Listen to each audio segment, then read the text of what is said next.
आज आम गंगार अस्थि विसर्जन करवा एवं गयार पिंडदान कर तात्पर्य बुझा।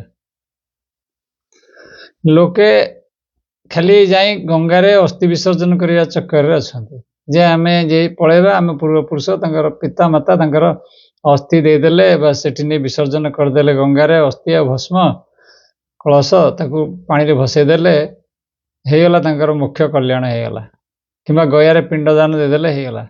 ये एमती जिनस नुहे ताकू ठीक भाव बुझा दरकार।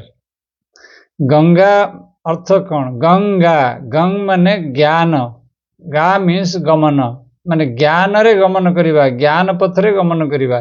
तुम्हें अस्थि विसर्जन करुच अर्थात तुम्हें निज को विसर्जन करुच, तुम्हें तुम अस्थि को तुम्हें अस्तित्व को विसर्जन करुच।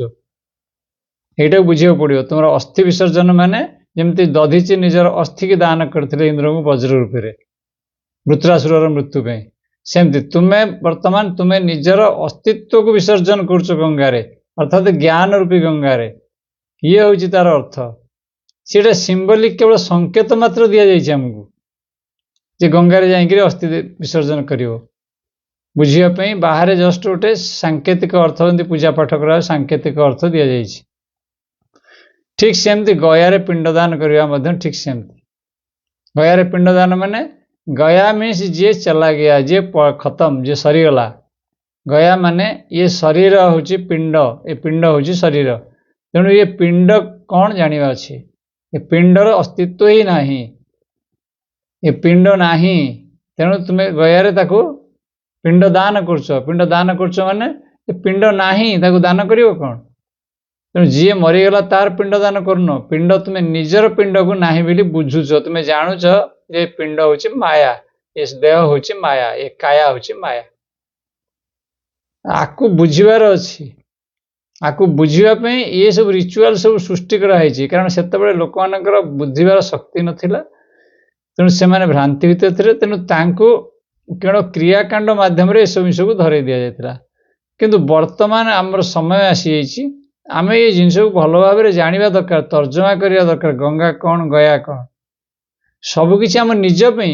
जो लोक मरीगला, जो लोकर शरीर नष्ट होगला, लोकर तो मृत्यु हुए ना, मनुष्यर तो मृत्यु हुए ना, जीवर तो मृत्यु हुए ना, शरीर परिवर्तन हुए केवल। तेणु जार शरीर चलीगला से कौन अनुभव कर तुम्हें केमी मोक्ष दब? तार मुक्ति कौन? मुक्ति तो ये हवा कथा। मुक्ति मरला हुए ना, मृत्यु पर कहार मुक्ति हुए ना, मोक्ष हुए ना। ये सब भ्रम रही किसी ना, ये तुम मुक्ति हो। मुक्ति अर्थात तुम्हें मुक्त रुक्त पुरुष भली जीवन यापन कर माने बाहर सिचुएशन जहाँ हेले भितर तुम्हें झंझटे पड़ो ना, भितर तुम्हें निर्द्वंद्व जीवन यापन कर। अर्जुन को भगवान से ही ज्ञान देले जे बाहर जहाँ भी चालू, जिते झंझावात चालू, जिते समस्या चालू, भितर तुम्हें ज्ञान यही हूँ असल जिनस। ये हूँ गंगारे अस्थि विसर्जन कर, निजर अस्तित्व को विसर्जन कर। सर्वधर्मान परित्यज्य मामेकं शरणं व्रज, से गीतार भगवान से कथा कहले। प्रत्येक जगह से ही कहे, सिंबलिक से ही दिखाई। शिव जटारे आसिक गंगा पहुँचले विष्णु नखकोणरू, कहीं ज्ञानर गति अत्यंत प्रबल। तेणु ताप प्रस्तुति दरकार। तेणु शिव भली तपस्या दरकार। तुम शिव भली जटा धारण करा पड़ो तुमको। अर्थात जटा माने कौन? जे तपस्या कंटिन्यूअस, जो तपस्या करू तो आपे आपे जो केश सब जटा हो जाए। तेणु ताकू जटा रूप से धारण कर। जटा माने नुहे जे जटा रखीदेला, मु बाल केश रखीदेली छाड़देली तो जटा जटाधारी हो गली। नहीं, रामंकर जटा थिला, शिवंकर जटा थिला। तार अर्थ हूँ सेटा जे से माने कंटिन्यूअस तपस्या थिले।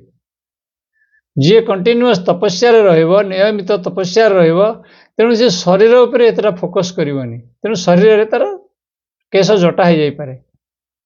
तेणु से गोटे सांकेतिक जिनस।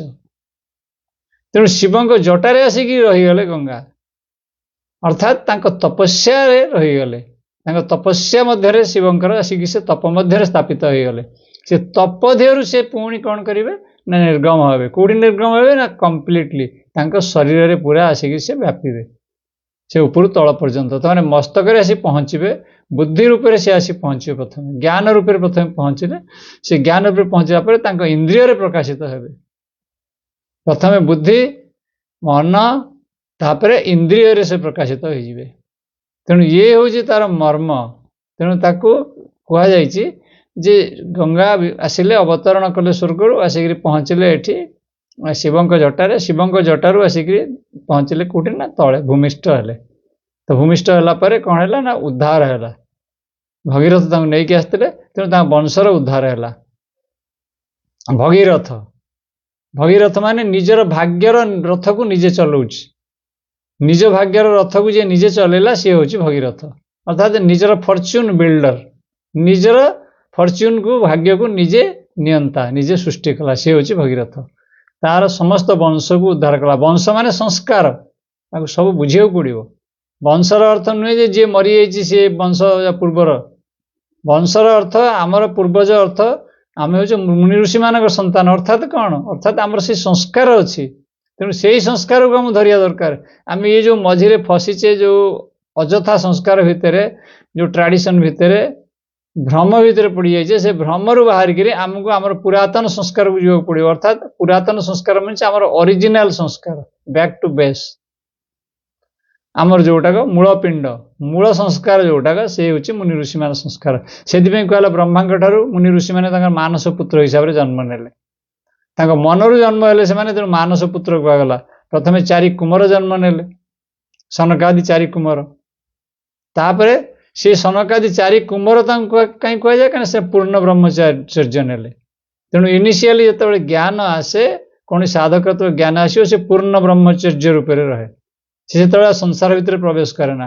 तापर कौन है ना ब्रह्मा देखिए तो संसार छाड़ी चलीगला। तेणु कौन करा तेणु ब्रह्मा जाए विष्णु को पचारे। विष्णु कहले नाई नाई तापर तुम्हें ऋषि मान सर्जना कर। अर्थात तुम्हें एमती सर्जना कर जो मैंने 2टा इंशु धरिकी चलिए। अर्थात ब्रह्मचर्य भी धरी चलिए और गृहस्थ धरिकी चलिए।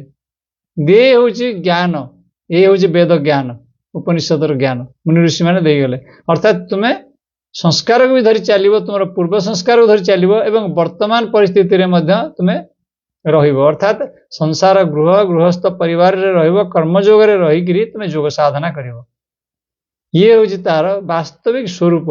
तेणु वास्तविक स्वरूप को न बुझी सबू जाक भ्रम पड़ी कन्फ्यूजन होती लोग। वर्तमान समय आसी जाइए आम वास्तविक ज्ञान को बुझा दरकार। आपको वर्तमान भ्रमरे पकड़ापी तथाकथित वर्तमान भी बहुत इंटरनेट रे मुझे देखुची बहुत भ्रमरे पकाउछन्ति। अवश्य अच्छा केते जण अच्छा महान भल ज्ञानी लोक अच्छा से ठीक कथा कहते वास्तविक जिनस कहते किंतु अधिकांश भ्रमरे पकई दौरान लोक विभिन्न प्रकार से पूर्व जन्म अमुक जन्म तुम एमती हम जन्म नब सेमती सब भितर बिल्कुल भ्रांति पड़ार ना। सबू तुम सांगे सांगे ये चली पूर्व जन्म परजन्म वर्तमान जन्म सबू ये चलती तुम मन भितर। तुम मन रे पूरा ब्रह्मांड ही अच्छी तुम्हें जानीपारुन। पूरा ब्रह्मांड तुम मन भीतर अच्छी। से भागवत कहुई ब्रह्मांड माल माल हो जा लोमकूपे विराज हो। तेणु से लोमकूप कहार आमरी शरीर लोमकूप। आम कि भिन्न नुहे ब्रह्मस्वरूप समस्ते निजे ये ब्रह्मस्वरूप ब्रह्मा ये ब्रह्मा रूपे समस्ते सृष्टि रूपे समस्ते सर्जना होती। किए सर्जना होना निजे परमात्मा परम परम पुरुष से निजे ये सृष्टि सर्जना भितर सृष्टि रूपे अच्छा। तेणु ताकू जदि न बुझीपर बहुत कन्फ्यूजन भितर आम पड़ा सब जिन। तेणु वास्तविकता को बुझिक साधना करने दरकार। साधना मार्ग में आगे जा दरकार। तेणु जाना दरकार जे जिन वास्तविकता कौन। हरि ओम तत्सत।